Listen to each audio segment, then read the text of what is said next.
Massaging the masseter muscle is going to change your life. I had no idea when I was dealing with Eustachian Tube Dysfunction what a masseter was. I knew we had muscles in our jaw, of course, but didn't know the dynamic and how well it actually improves your overall situation when dealing with ETD. I was struggling, just like many of you out there, with the pressure, the clicking sounds, neck tightness, feeling off balance, even sinus issues became a problem even more so.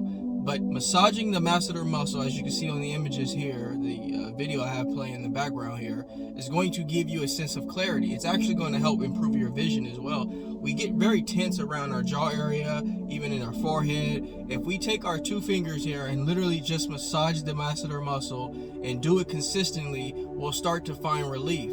No one told me this. I was going to see professionals very often. I saw a doctor pretty quickly when I felt my ears were not improving. My ear, I should say, was not improving. And never did I ever was told that jaw muscles can have a major impact in me having Eustachian Tube Dysfunction. And that's why I wanted to share this knowledge with all of you, that you could literally be sitting on a basic opportunity to heal and don't even know how to do it, or don't even think that you can do it, or that it'll even help.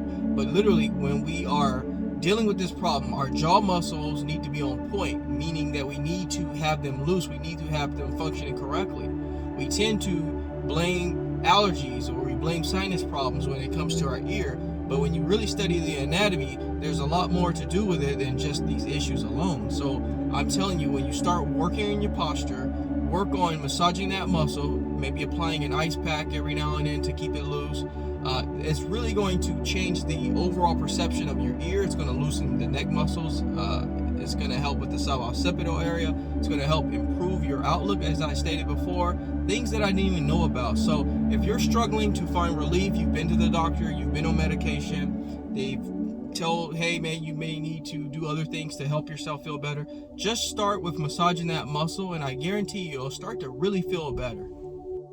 I hope this video was very helpful for you, and I hope you got a lot of info out of it today. But in the meantime, I'm going to go ahead and step out of the J Wellness studio and leave you in good hands with this video. I ask you all to subscribe to my channel so you can get the latest, greatest health and wellness videos, motivation, yoga, and meditation. But before I let you go, I'd like to leave you with one thing. Being well is feeling well. Feeling well is doing well. Doing well is living well. Take care, everybody.